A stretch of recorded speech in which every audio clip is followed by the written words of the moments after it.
जय श्री कृष्ण, जय गुरुदेव।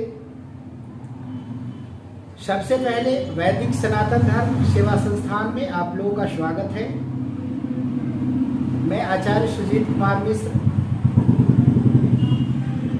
वास्तु ज्ञान में पिछले वीडियो में आपको हम 18 वास्तु के बारे में बताए थे। 18 वास्तु के बारे में हम आपको बताए थे। ऐसे 18 वास्तु के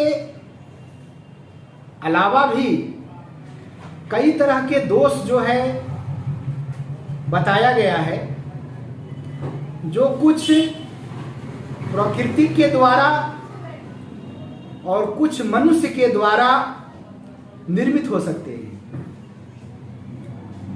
उन्हें वेद कहते हैं। वेद जैसे आपने सुना भी होगा कि सूर्य वेद है, वृक्ष का वेद है, मंदिर का वेद है, दरवाजा का वेद है, तो वेद कहा जाता है।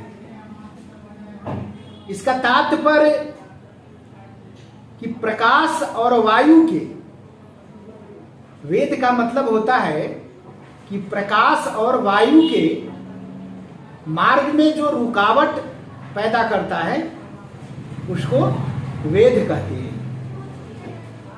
तो आइए हम आपको वेद के बारे में बताएंगे। एक एक करके आपको सभी वेद के बारे में बताएंगे। अब एक वीडियो में तो ये पूरा संभव नहीं है, इसीलिए अलग अलग करके वीडियो में जो है हम आपको वेद के बारे में बताएंगे कि भूमि में या भवन में ये वेद क्या है। आज सबसे पहले हम आपको द्वार वेद के बारे में बताएंगे। द्वार मतलब दरवाजा। इसमें क्या होना चाहिए, क्या नहीं होना चाहिए, दरवाजे पर कौन सा वृक्ष सही है और कौन सा सही नहीं है, क्या क्या दरवाजे पर होना चाहिए और क्या क्या दरवाजे पर नहीं होना चाहिए। ऐसे विशेष करके मुख्य द्वार पर जो है वृक्ष, ऐसे तो वास्तु में कोई भी वृक्ष जो है दरवाजे पर नहीं बताया गया है। जो कि प्रवेश द्वार के सामने अगर कोई वृक्ष हो तो वो भी एक वेद उत्पन्न करता है। क्या एक वेद उत्पन्न करेगा कि नाना प्रकार की परेशानियों का सामना करना पड़ेगा और कहीं भी जाते हैं आप तो आपको अपमानित होना पड़ेगा। आपको कहीं भी जाएंगे तो प्रतिष्ठा नहीं मिलेगा। इसलिए दरवाजे पर मुख्य द्वार के सामने जो है अगर कोई भी वृक्ष हो वो भी वेद कहलाता है। इसके बाद दूसरे नंबर में द्वार के सामने जो है वृक्ष हो, कोल्हू हो, कुआं हो,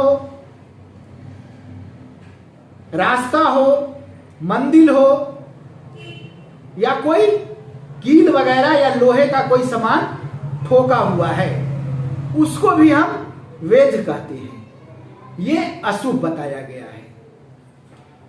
दरवाजे पर आप कहीं कहीं देखते हैं कि मुख्य द्वार के सामने हैंड पंप लगा हुआ है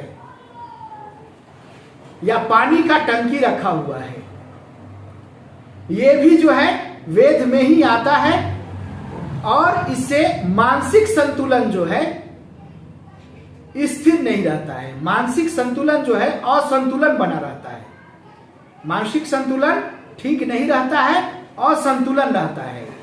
इसलिए ये भी वैद्य बताया गया है। ये भी दरवाजे के सामने नहीं होना चाहिए, ये अवैध है। वेद में मुख्य दरवाजे के सामने कोई भी ठोका हुआ खंभा हो या लोहे का कील हो, ये भी नहीं होना चाहिए। ये भी जो है वेद में ही आता है। ऐसे आप मुख्य दरवाजे के सामने देखे होंगे कि लोग सीढ़ी बना देते हैं। ये सीढ़ी भी बनाना ठीक नहीं है, ये भी वेद में ही आता है। मुख्य द्वार के सामने कभी भी सीढ़ी नहीं बनवाना चाहिए। ये बनवाने से आपको हानि ही होगा, कभी लाभ नहीं होगा। आप कहीं कहीं ये भी देखते हैं कि मुख्य द्वार के सामने बिजली का खंभा, टेलीफोन का खंभा, ये सब गड़ा हुआ है। ये भी जो है वास्तु सही नहीं बताता है। वास्तु में इसके बारे में सही नहीं बताया गया है। ये भी अशुभ है और ये भी वेद बताया गया है।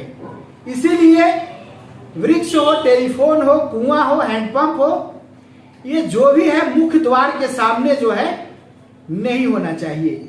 अगर मुख्य द्वार के सामने आप अगर रख रहे हैं, अगर वृक्ष लगाए हैं, तो ये वेद है और ये आपको हानि ही करेगा, ये लाभ आपको कभी नहीं करेगा। हाँ, एक चीज हम आपको ये जरूर बताएंगे कि वेद कब नहीं रहेगा। जैसे आपके घर के सामने वृक्ष है, कुआं है, आम रास्ता भी है, या कोई रास्ता जाने आने का बना हुआ है, बिजली का खंभा भी है, सब है, लेकिन वो वेद नहीं माना जाएगा। कब? आपका घर की ऊंचाई जो है, आपकी घर की ऊंचाई, आपका ऊंचाई देख लिया जाए कि 20 फीट ऊंचा है कि 10 फीट ऊंचा है कि 30 फुट ऊंचा है। तो आपको 30 फुट अगर ऊंचा है तो 30 दूना 60 फुट के बाद अगर कुआं है, रास्ता है, अगर वृक्ष है, तो वो कोई वेद में नहीं आता है। ऐसे अगर कोई वेद है और मुख्य दरवाजा और वेद के बीच में अगर कोई सार्वजनिक रास्ता भी हो, तो वो वेद में नहीं आता है। आप मान लीजिए कि आपका घर की लंबाई जो है, ऊंचाई आपके घर का 10 फीट ऊंचा है, तो 10 दूना 20 फीट आगे अगर कोई वेद है, जैसे वृक्ष वेद है या हैंडपंप वेद है या कुआं वेद है, तो ये मान्य नहीं होगा। ये वेद जो है लागू नहीं होगा, इससे कोई दिक्कत नहीं होगा। चलिए, इस वीडियो में बस इतना ही। बहुत लंबा हमने इस वीडियो को खींच लिया। अब छोटा छोटा स्क्रिप्ट बना करके, वीडियो बना करके आपको हम देंगे और वेद के बारे में ही देंगे। आज हम द्वार वेद के बारे में, दरवाजा पर जो वेद बताया गया है, क्या क्या चीज से होता है, इसके बारे में बताए हैं। अगले वीडियो में आपको स्वर वेद के बारे में बताएंगे, स्वर वेद के बारे में बताएंगे। जय श्री कृष्ण, जय गुरुदेव।